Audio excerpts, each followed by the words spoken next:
ଘଟଣା ଆଜ୍ଞା ସେ ପଇସା ନେଇଥିଲା ମୋ ୱାଇଫ୍ଠୁ କିଏ? ପୂର୍ଣ୍ଣିମା ସିଂ। ତାର ଗୋଟେ ଅସୁବିଧା ଟାଇମ୍ ପଡ଼ିଥିଲା ସେ ଆସିକି ନେଇଥିଲା। ତାଙ୍କ ସାଙ୍ଗରେ ଆମର ବହୁତ ଭଲ ସମ୍ପର୍କ ଥିଲା। କିନ୍ତୁ ପଇସା ନେଲା ପରେ ସେ ଯେହେତୁ ଗୋଟେ ବିଜେଡ଼ିର ଗୋଟେ ଷ୍ଟ୍ରଙ୍ଗ ପୋଷ୍ଟ ଅଛନ୍ତି ସେ ସେଇଟା ମିସ୍ୟୁଟିଲାଇଜ୍ କରିକିନା ଆମ ସାଙ୍ଗରେ ଧୋକାବାଜି କଲା। ଫୋନ୍ ଉଠେଇଲା ନାହିଁ। ଘରକୁ ଗଲେ କୁକୁର ଛାଡ଼ିଦେବ, କବାଟ ବନ୍ଦ କରିକି ରହିବ, ଦେଖା ଦେବନି। ତା ଝିଅ ଫୋନ୍ କରିକି ଉଠେଇକି କହିବ ଯେ ସେ ନାହାନ୍ତି। ଏଇଆ କଥା ଆଉ କ'ଣ। କେତେ ଟଙ୍କା ଆପଣ ଦେଇଥିଲେ? 8 ଲକ୍ଷ ଟଙ୍କା। ହଁ, କେତେ ଦିନ ହବ ଏଇଟା? ଏଇଟା ଆଜ୍ଞା 2021ରୁ। ଆପଣ ମାଗିଲା ବେଳେ କ'ଣ ଧମକା ଧମକି କରନ୍ତି? ସିଏ ଫାଷ୍ଟ ତ ଆମେ ତାକୁ ଫୋନ୍ରେ ମାଗିଲୁ, ଘରକୁ ଗଲୁ, ସିଏ କହିଲେ ହଁ ଦେବୁ, ଆସିନି, ବିଷ ପିଇବା ପାଇଁ ପଇସା ନାହିଁ, ଏତେ ଅସୁବିଧା ଚାଲିଛି। ସିଏ ପ୍ରଥମ କହିଥିଲେ ଆମେ 2 ମାସ 3 ମାସ ଭିତରେ ପଇସା ଦେଇଦେବୁ। କିନ୍ତୁ 2-3 ମାସ ପରେ ଟୋଟାଲ ଆଉ କିଛି ଶୁଣାଶୁଣି ନାହିଁ। ତାପରେ ଆମେ ଯେତେ ଥର ମାଗିଲୁ କହିଲେ ଟିକେ ଟାଇମ୍ ଦିଅ, ଆଉ ମୁଁ ପଇସା ତୁମକୁ ଫେରେଇ ଦେବି।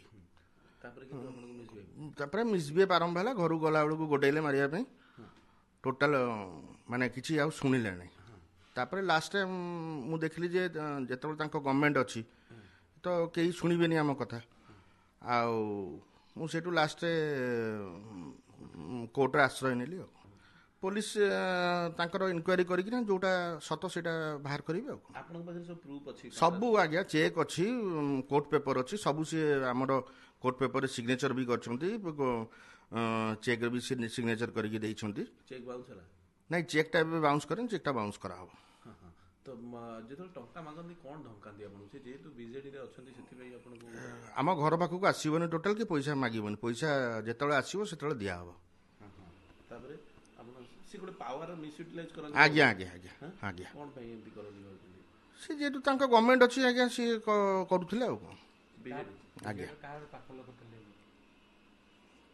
ପାଖ ଲୋକ ସିଏ ତ ଆଜ୍ଞା, ବିଜେଡ଼ିର ନେତାମାନଙ୍କ ସହିତ? ହଁ, ସବୁ ନେତାଙ୍କ ସାଙ୍ଗେ ତାର ଭଲ ସମ୍ପର୍କ। ସେ ସେଇଆ କହିକି ଧମକାନ୍ତି କି ଆପଣ? ଆଜ୍ଞା ଆଜ୍ଞା। କ'ଣ କହନ୍ତି? ନାଇଁ ଧମକାନ୍ତି କ'ଣ, ତମେ ତ ମୋ ଘରକୁ ଆସିବନି, ପଇସା ମାଗିବନି, କି ମୁଁ ଫୋନ୍ ଉଠେଇବିନି, ଆଉ କ'ଣ। ଆପଣ ଡରି ଯାଉଥିଲେ କି ଯେହେତୁ ସେ ଗୋଟେ ପଲିଟିକାଲ ପାର୍ଟି? ହଁ, ନିଶ୍ଚୟ ସ୍ୱାଭାବିକ କଥା ଏଇଟା। କ'ଣ ଭାବୁଥିଲା ଆପଣ? ଦେବେନି, ଘର ପାଖକୁ ଯିବା ଆସିବନି, କି ମୋତେ ମାଗିବନି। ନାଇଁ, ଆପଣ ଡରି ଯାଉଥିଲେ କି ଯେହେତୁ ସେ ଗୋଟେ ପଲିଟିକାଲ ପାର୍ଟି? ହଁ, ନିଶ୍ଚୟ। କ'ଣ ହଉଥିଲା ଆପଣଙ୍କର?